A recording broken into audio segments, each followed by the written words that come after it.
Call Shane Reddy. Thank you, Mr Speaker. It's my privilege to speak to the Health Protection Amendment Bill tonight, and just in brief reply to the previous member, I'd indicate that we're certainly interested in learning from the past, but we're more interested in working in the present, and that's certainly where I'd like to be tonight. I'd also like to acknowledge my colleagues on the Select Committee for the due diligence they've done in progressing this bill, and the guidance of the Chair, Simon O'Connor. Mr Speaker, there are two themes to this bill, as has been commented. There's the infectious theme and the UVB tanning theme, and I'll talk to each of them. I'll talk first of all to the infectious theme, and there's several parts that this bill actually talks to. First of all, it talks about modernisation, improving contact tracing, and improving management options. As has been commented, this is an old bill. The previous bill is an old bill, 1956, and it's modernised in this new amendment. If we look at some of the areas that are modernised, we had Toi Te Ora suggest to us that replacing premises to include vehicles, so the full clause now reads any commercial premise, private premise, vehicle, ship or aircraft. That makes sense. Educational institutions were also clarified as any place where people go for the purpose of education. And an individual who has infectious disease also includes an individual who is infected, colonised by, or is a carrier of an organism capable of causing the disease, even if the individual does not exhibit any of the symptoms of the disease. So we have modernised the Act with this bill. The second part is around some of the new diseases that have become notifiable. In fact, they're not new diseases, but they're now notifiable. Very important diseases, HIV, gonorrhea, syphilis, are now added to the schedule along with Hep A, Hep B, Hep not otherwise specified, leprosy, rabies and malaria. So really important diseases that we've now put on the correct schedule. Mr Speaker, this bill also attends to contact tracing, and I was an STD officer in Northland for many years. Contact tracing was very, very important to us. And it's nice to see these regulations tighten up and give us new tools, better tools for what we're doing. What we've done with contact tracing is significantly strengthened with graduated measures, a sliding scale, the range of techniques we can bring to the task, ranging from voluntary and non-voluntary contact tracing, and also including self-managed contact tracing. Now, significant powers have been given to the Medical Officer of Health, for example, and to safeguard those potentially intrusive activities that they have, the bill enunciates a number of principles that describe the balance between voluntariness and self-management and public risk. And these principles include paramount consideration is the protection of public health, respect for individuals, voluntary compliance, the individual to be informed, principle of proportionality, least restrictive alternative, and measures to apply no longer than necessary. So, Mr Speaker, I think these are some of the safeguards to the new powers that we've given under the bill. We've also looked in section 74 at notification of some of the infectious diseases, and this is the point that Kevin Haig made, which I think is absolutely correct. There was a lot of discussion around provision of identifying information with the notification information, and I'd add here that the New Zealand AIDS Foundation, when they presented to us, they were very comfortable with the range of information we were looking to collect.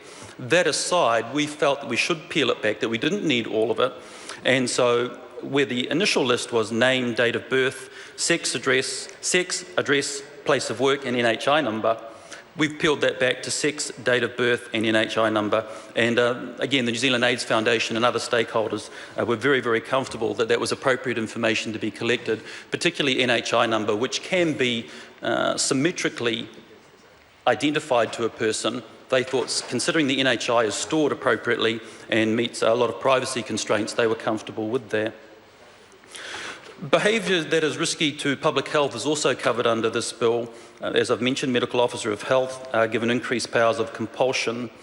There's other safeguard measures. One of them is that the Director General of Health, with the legislation, in many places in the bill, it's stated, if the Director General so requires, the Medical Officer of Health must send him or her a copy of all or any of the directions given under this section. Another really good safeguard.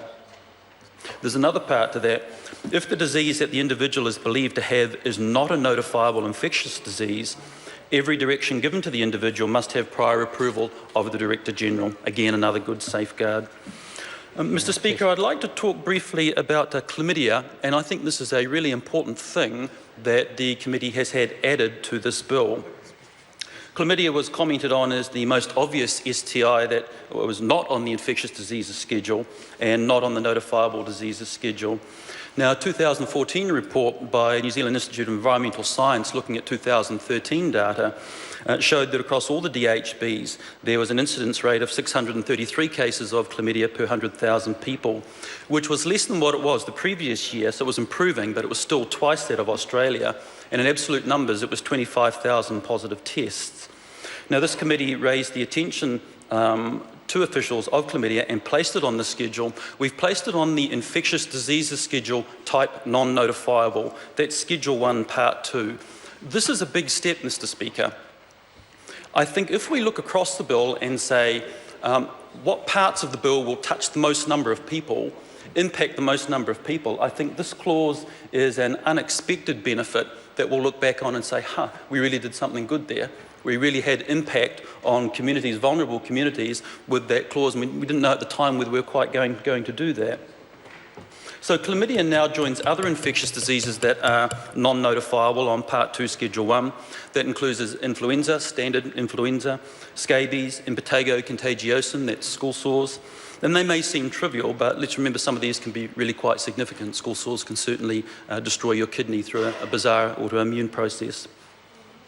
So again, I just want to commend the committee and officials for taking into account and including chlamydia on that schedule. I'd like to now turn to the second theme, which is around artificial UV tanning services. And as Member Jackie Deng commented, it's actually quite common in hospitals to find UV services. Particularly in the dermatology department, you'll find UVB, which is used quite frequently, and UVA. UVA particularly is PUVA, Sorolin plus UVA. Again, she mentioned psoriasis.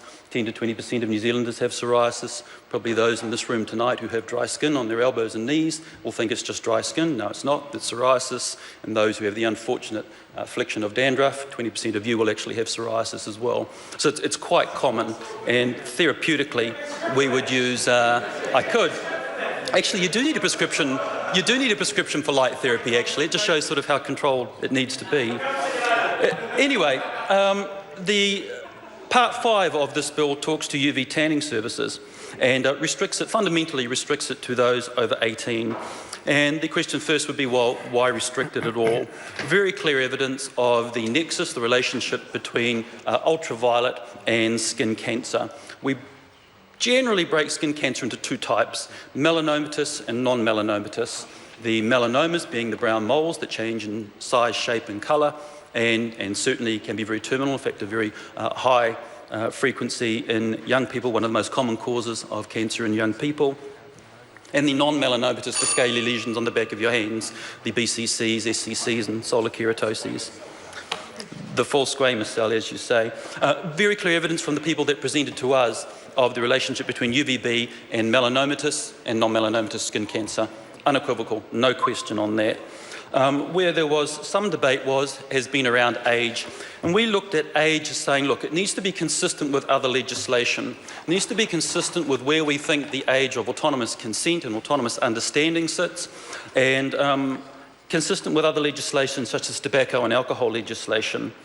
Now, if we're going to set an age, as was correctly mentioned by someone, we need to consider how we're going to monitor that. How are we going to check that the sunbed industry is indeed only treating people over the age of 18? And what's required there, Mr. Speaker, you'll see in Part 5, quite a detailed infringement infringement program, if you like.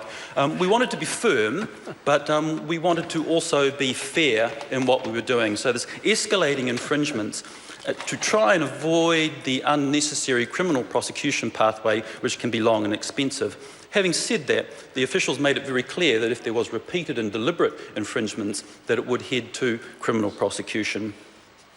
It's also being commented, I think it's interesting, so our prime intervention here is on age. We could look at what Auckland Council have done where they've actually regulated the industry under bylaw, and I think there's some interesting things coming out of that as well. There are actually other parts of the legislation that can be brought to bear in this arena. There's legislation around electrical safety and various other things. But I think reassuringly, at the end of the day, what we've said in Part 5 is that we'll review it in 3 years' time. So let's learn the lessons from what Auckland Council have done as a bylaw. Let's see how this goes. I think this is an excellent piece of legislation, and I think it will give us much better tools to do a better job, and I commend it to the House. Thank you.